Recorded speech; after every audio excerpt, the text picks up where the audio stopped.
Greetings. Thank you so much for your comments. After I made a video of investments I did in the Nigeria Stock Exchange and how the deterioration of Naira made that investment largely wasteful. And there were so many questions. How can we stabilize Naira over a long period of time? Of course, I have written extensively on this, not just even the day the recent devaluation of Nigeria happened, which I called an extremely challenging policy decision because of the potential paralysis it can have on the Nigeria's economy. It turns out, to a large extent, my postulation has actually played out.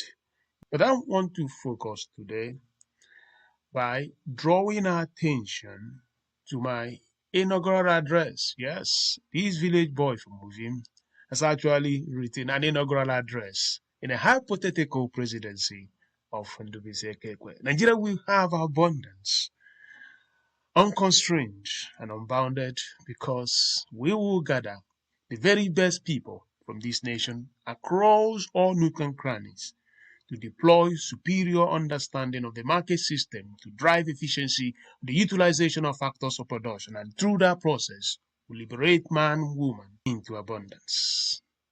As Nigeria struggles, long-term investments will fade because nobody wants to make investments for a very long time. And whenever that happens, economic development will be very, very hard to come back because we are no more thinking in decades. We are basically thinking in months. We can't even think in years because if you make those investments in years, the inflation, the deterioration of the currency will bite you. My cases provided a verifiable thing that people can actually use. Hey, how can a young man that started work in a bank putting 15% of his gross earnings after more than 2 decades, he now regrets ever doing that? Is that not what many parents, many fund managers, many advisors will ask young people to do? It has turned out to be a waste for me because when I made that investment, Naira was 100 Naira per dollar. Today is 1,500 per dollar. So what can Nigeria do? I'll say here, it's all about understanding the ecosystem of capital. The governments, hey, get money from taxes. Corporations, we give them money when we buy things they make. Because the best investors for companies are actually customers. Customers support products and services companies make. Those companies have capital. Now, banks receive deposits. Interestingly, hey, they have the money. But that's when those corporations have already received through consumption. But there is one part that we have not paid significant attention in Nigeria, and that's private capital. The government doesn't receive a lot of taxes now. That's why we go for debt. Even the corporations are strange because when we do not make so much as a people, we don't even have enough to spend. And then the banks, hey, they're even afraid of doing long-term things because of so many reasons, including the deterioration of the currency. So if we go into the private capital, and that private capital is not just within the boundaries of Nigeria, looking at global private capital, we can actually unlock the necessary engine that will actually drive prosperity in this country. Because capital is a very foundational component of that factor enables to build the future in any economy. Now, let me give you a case study about America. Around 1860, they started building the railroads.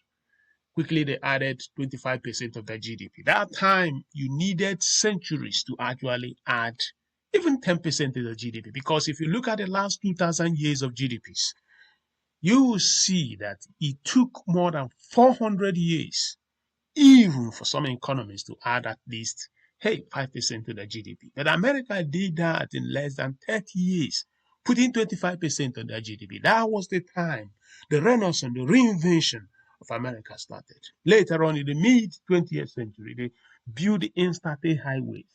By building the interstate highways, they connected every part of America into the supply chain nexus, unlocking abundance across every part of this great country. They doubled their GDP.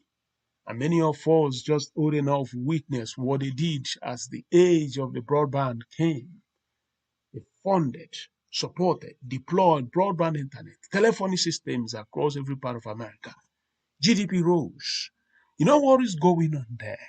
Governments, different government, Republican, Democratic, they were funding the platforms of commerce. Platforms are commerce, are critical enablers which governments have to provide so that individuals, entrepreneurs, innovators can build and plant companies upon them.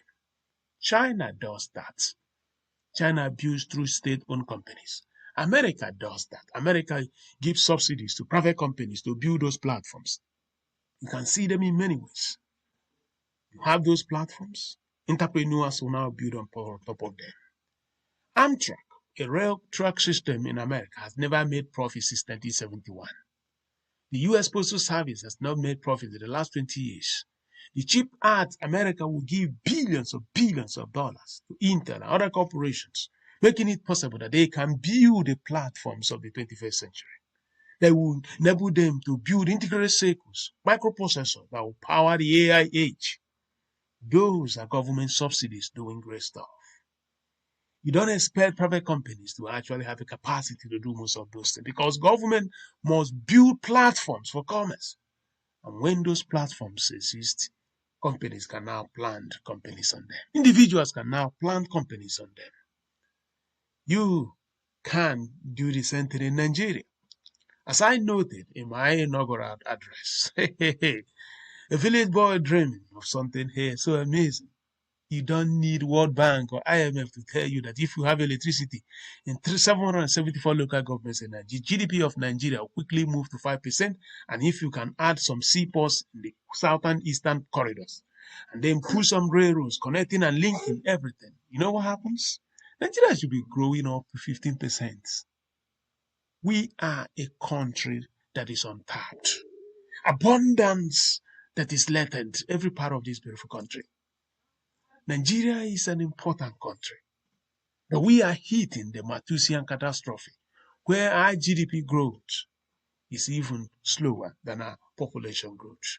If you go back to Reverend Martha's postulation, when he said that food production was going in arithmetic progression, when population was going in geometric progression, his postulation that man was run out of food and problems would come.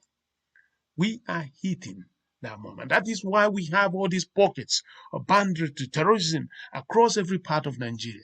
That is the first sign of the Malthusian catastrophe. Somebody has to be annoyed in the leadership and now do what is necessary to save the country. We have the capacity, but I tell you, it's not going to come from government because the government doesn't have money. Government doesn't have capacity to actually fund the foundational capital that we need. Because of lack of productivity, we don't generate a lot of tax revenue.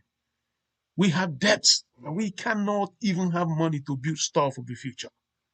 Saving Nigeria will not come from CBN, but from old and modern factories and warehouses. Those include digital systems, companies of the old and the modern the young people have to build. But how do we do that? I say, waive all taxes at least for 15 years for fund managers to come into Nigeria and fund the future. Let them go and build seaports. Let them go and build railway tracks. Let them go and build new roads. Let them go and build power plants in local governments and wards. Just allow them to make money. 15 years, no taxes on them. Fresh new capital. If you do that, Nigeria will be a center of commerce.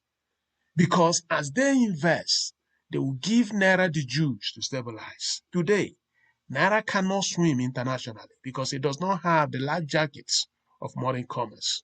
The life jackets are the productivity systems, are the export system, are the profitable balance of payment and trade. Gentlemen and ladies, fellow citizens, you don't just expect politicians to tell you this because they know that if they tell you the truth, you will not vote for them. And that is the reason why I'm telling you. If we do not reorganize, restructure how we fund the future of Nigeria, we will have a lost century.